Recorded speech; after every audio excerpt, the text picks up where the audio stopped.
I see you moving. I'm not sure if it's not synced yet still. Yep, well, I can see you moving. I just can hear you talking. I can hear you loud and clear, but you can't hear me. Oh yeah, there's go. That was a little better. Can you hear me now? Yes, yes. All right, I hold the mic up to my mouth, matter of fact, and see if you can hear me. Oh, we're going to start all over again. So we say, welcome to the Ustream.tv. Nice to have you on board. Thank you for having me. I appreciate it very much. Okay, sir, I know you're an ex veteran. So tell us a little bit about what happened when you came out. I'm sorry. Could you hold it up a little bit? Okay, tell me a little bit about what happened when you came out of the military. I didn't hear the question, but my name is Gonzalo Duran, and I was a sergeant in the United States Marine. I did 8 years in the United States Marine Corps, and I did one tour in Iraq, in Fallujah, Iraq. I got out in 2011. I had a very difficult transition getting out the military, but what I used to persevere the last year, 2 years after I got out, I've been using that to help veterans transition back into the civilian life. And I've done that by starting an organization called Double Dog USA Incorporated. That is wonderful, sir. Very nice. Very nice of you, I must say, in fact. And what it's like to get a job back out in civilian street. I'm sorry, that the question didn't come through. What it's like to get a job back in civilian street. I just changed my mic.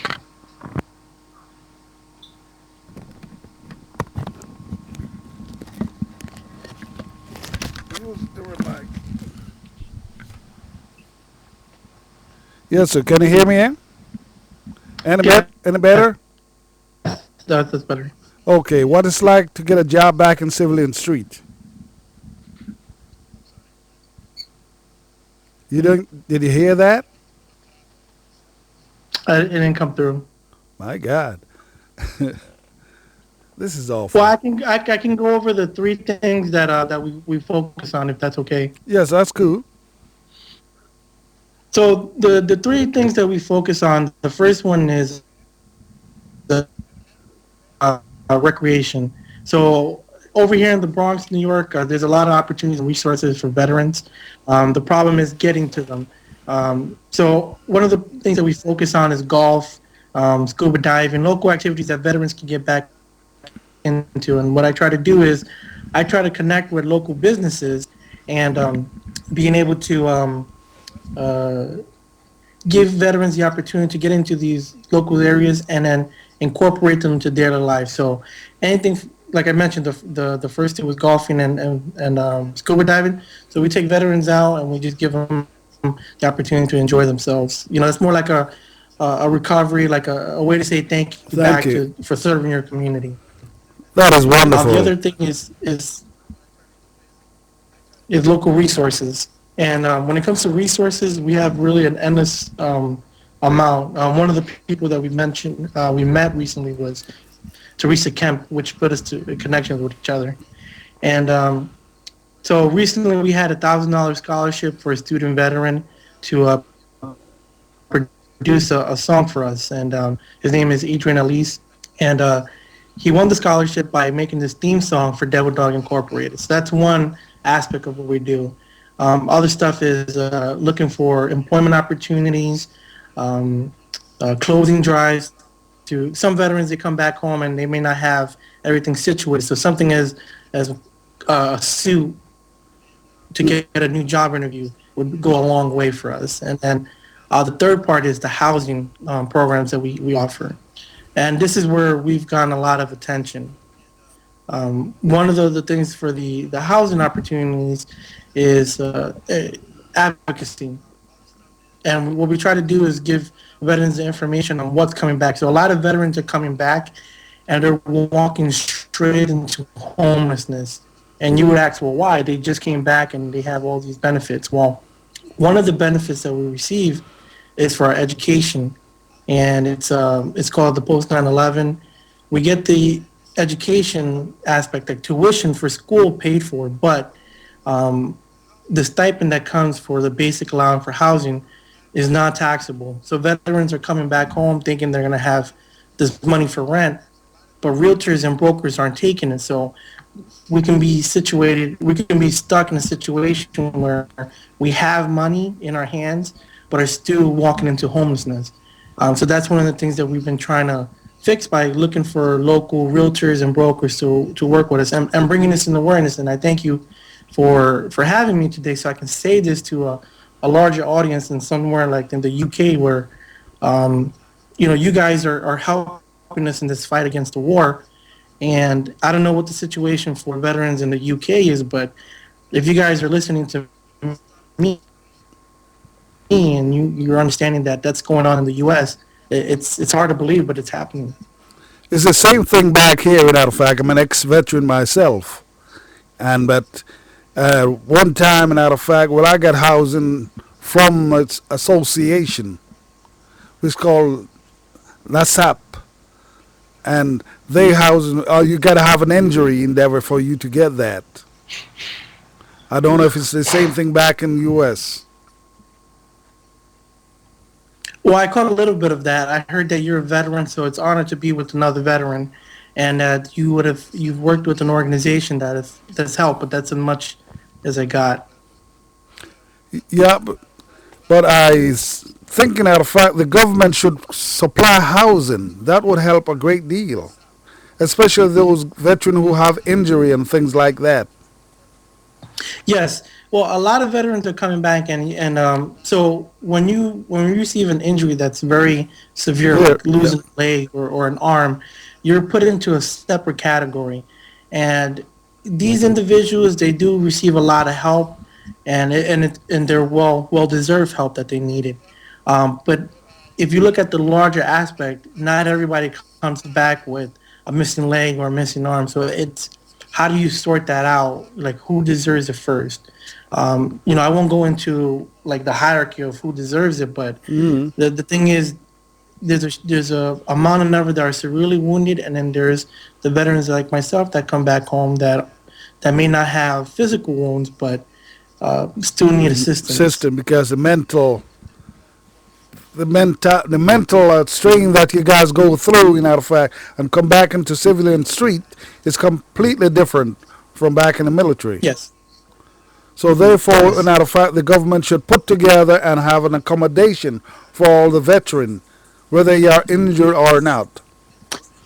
Supply extra yes. need, extra cash for you guys.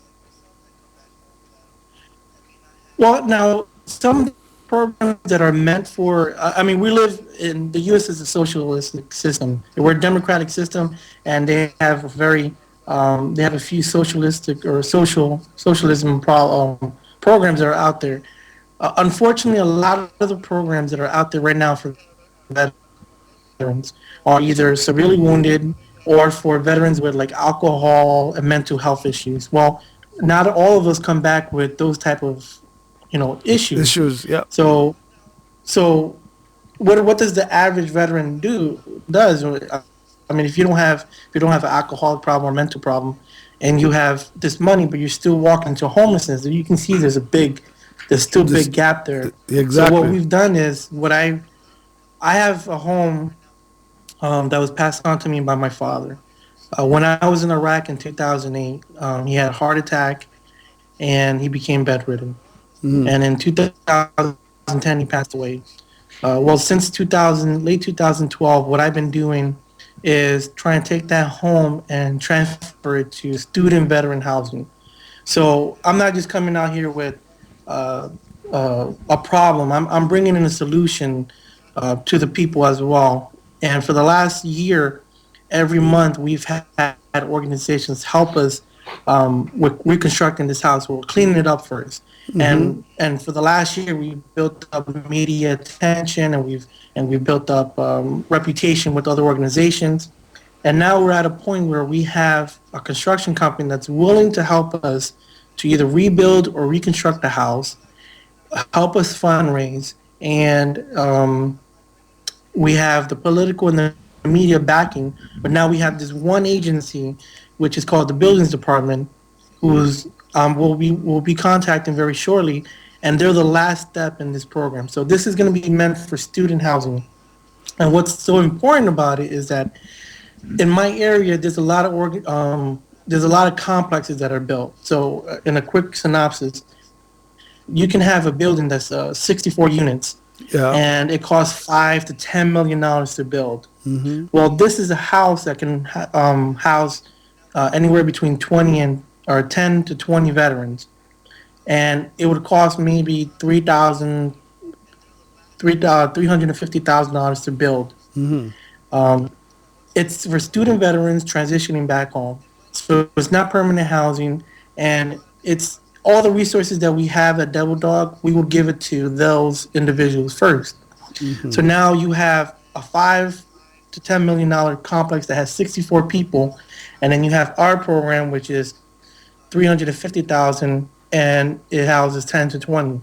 Well, within a 3 year period, we will outnumber the people that we help with those complexes at a fraction of the cost. And what Hmm. we want to do is take that model and tell other organizations and other agencies to use it across the country, because now that alleviates a huge population of homeless veterans that are willing and wanting to get out of that situation.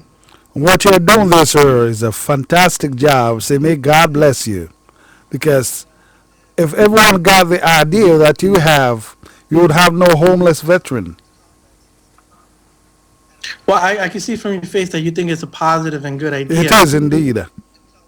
and it's a good solution to The a problem that problem we're that you facing. have, yep. It's a very good solution that you came up with there, sir. Which other veteran would do exactly the same thing? Yes. So the way I look at it is, if I can make this first step in giving away this property, this land, and showing the people that it can be done without spending millions of dollars, and it's what we're here for. That's the whole point of us coming back home and starting and helping each other, veterans helping veterans to fight these issues, not you know wasting. Exactly, because you find somehow, in that fact, you may find two couple in a six-bedroom house, and therefore they could give a let out four of the bedrooms. Can you hear me there? I say you might find some civilian who have a six-bedroom house, only occupy one. There's veteran out there who's homeless, who would be delighted to have a bed sit.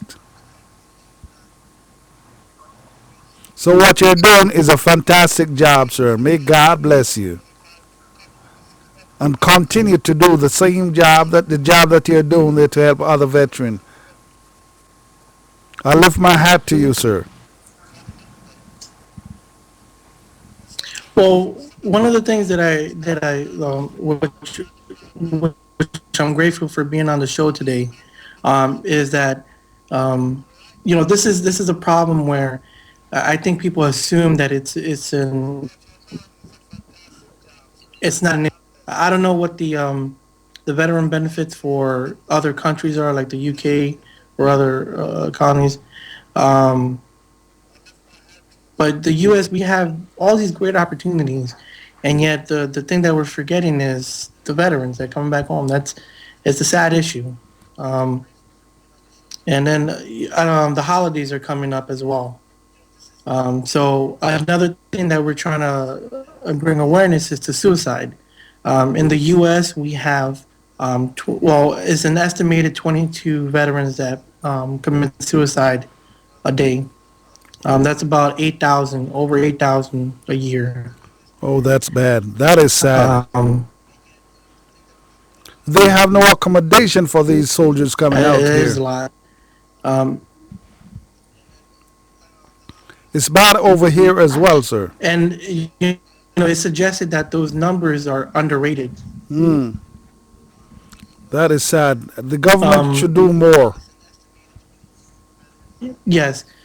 So why is that such a high number? I really can't say, but I like to believe that one of the problems is because of that stabilization that I mentioned earlier. Hmm. We're coming back home, and we go from a $60,000, anywhere from a year job to not being able to come back home, not being able to get a job, not being able to get an apartment.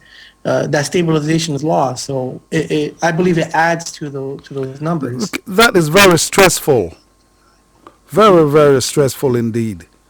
Because no one, once you look at that, now, in fact, what you are making and you had accommodation in the military, you're fighting for the country and you come back, you have to lay out on the street. That is very bad. I think the government should do a lot more.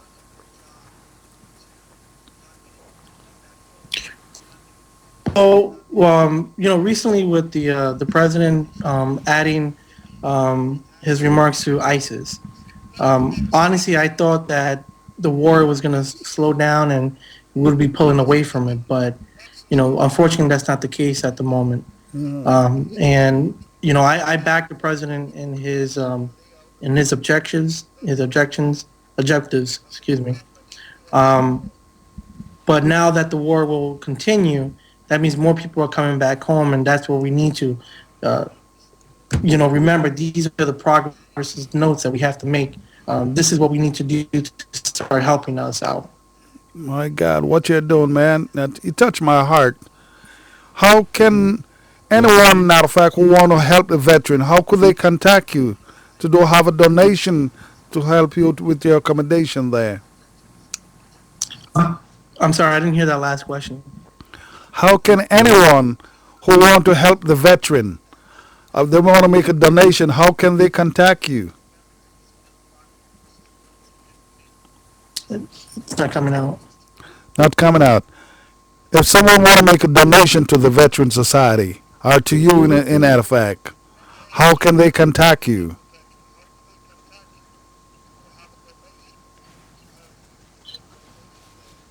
Mm. Whichever one I tried, none of them I could getting through. If someone want to make a donation, So if somebody wants to contact me, yeah, what they could do is they could go on our website, which is devil dog, or excuse me, www.devildogusainc.org. Or they can email. They can go on that website and they look at a donation. They can donate there. I can tell you right now, we don't receive any funds that we receive go straight to helping the veterans. I do not personally take any of the money for any personal usage. Everybody that works for me and myself, we do this as a volunteer. All the funds that that run this program, the office space that we rent out, the programs that are paid for the veterans, it's at no cost to the veterans, comes out of my pocket. So 100% out of my pocket. So I'm not. We don't receive any grant money from governments, or we don't receive any corporate funding. I literally pay for everything out of my pocket.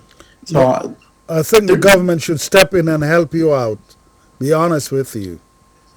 There should be a corporation that should be helping. there should be a lot of organizations help me, but it's unfortunate because I don't stay on the left side or the right side, and I try to stay out of The the political politics. Yep. aspects. Yes, what I try to do is help the veterans directly. Um, so I am a veteran. During the day, I have this office that's running by volunteers, and at night I go to school. So that's basically it. There's no in betweens. Everything that we do is transparent, and you can look at our 990, which is located on our website, our financial records, and you can see 100% of everything comes straight out of my pocket. God bless you, sir. And it's so nice to have you on board to explain to the civilian what you guys are going through. We go through the same thing here back in Britain and in the stateside. They love to uplift you when you're in the military. When it comes back out, they treat you like dog. And that ain't no good. But I lift my hat to what you're doing, sir. May God bless you. Thank you very much. And so nice to have you on the program. And I hope one day I can have you back again to tell me a little bit more how you're progressing. Thank you so much. I appreciate it. And I appreciate you having me on the show, sir. God bless you. Bye. Thank you. Thanks. Right on. Thank you.